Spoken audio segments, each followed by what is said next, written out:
references Bill Walton. And if you were going to take Bob's advice and bring a broom to the American Airlines Center tonight, this P1 Harry wants us to all remember the lesson that Bill Walton has taught us. Hardline, this is Harry, P1 Day 1.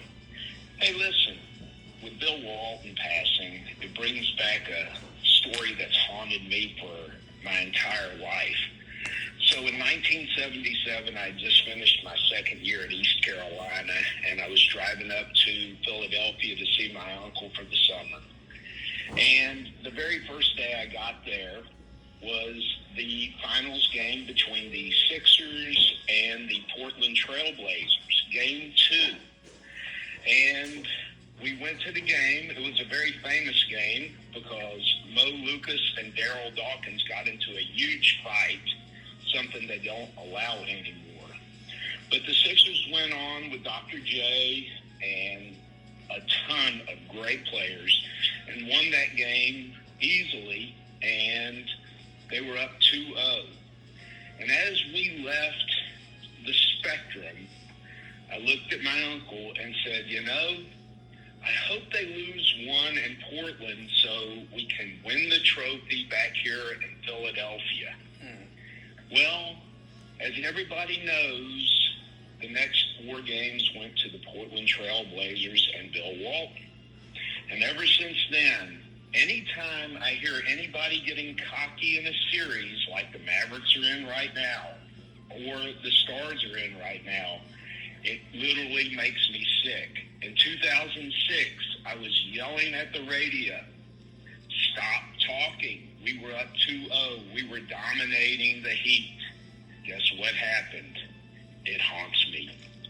So to everybody that's up 3-0, and I heard the Musers this morning talking about a Boston Mavs final, stop it. No parades, no wins. As Bob says, how many does it take? 4, not 3. Let's root them on one game at a time. Good luck. Stay hard. In fact, stay very hard. Your friend, Harry. Well, thank you, Harry. No, I would say that in 2006, and we've told this story on the air many times, that was this a McDowell jam? Didn't he do this? This is, yes. I had to openly reprimand my friend as we were walking back to our car after Game 3 because he was like, well, cool, now the Mavs can win in Dallas.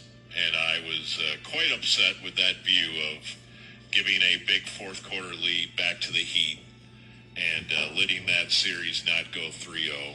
And I was terrified of what might happen next. And, of course, it did. Much like the Sixers in 77, the Mavs in 2006 took a 2-0 lead, very easy 2-0 lead, and then lost 4 straight games. So it can happen. I also would like to say over the course of the last 15 years, 20 years, whatever it is, that I now believe far less and less that anything that anyone actually says who isn't involved in the game can change the course of history by even suggesting that the Mavs are likely to play the Celtics next week, because they are.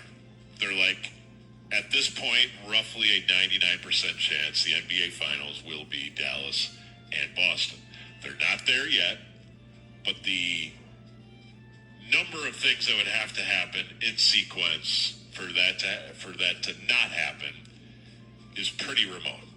So I don't think the Musers suggesting that that's a likelihood is actually upsetting the space-time continuum or the butterfly effect. I just don't believe in that anymore. Maybe I'm getting old, but I would like to say I don't think Laura Miller actually made the Heat win the 2006 series. It's just we all point to karma, bad karma, things like that. Sure. And, and I understand. And I'm here to play along for sure. And I'm also here to say any of my broom comedy or wearing all black to a clinch game is completely to annoy the fans of the other team. and maybe to trigger a player. I don't know, but I don't think if you brought a broom tonight, you could change the course of the future. I just don't really believe Well, that. if you believe in the multiverse theory, then anything could trigger an alternate universe. That's true. I didn't think of that. Look, we don't even know why at this point Dave has a mustache, No. but it's there. Very I difficult to hate pin it down. so much. It's there. We are not sure if it's doing anything, but like his daughter is here right now. And Clara, are you real hip on your dad's mustache? Yeah, it scares you. It scares her. Right, it should. Oh, we're going to need a headset. It's not good. We understand. It Yeah. scares us too. But it's all part of just trying to get through this thing as best you can and figure out a way to A lot of stress. to success and glory. And if that means scaring your daughter with facial hair, then that's exactly what you have to do. All right, thank you very much for the phone call. So the Stars won. Let's get in.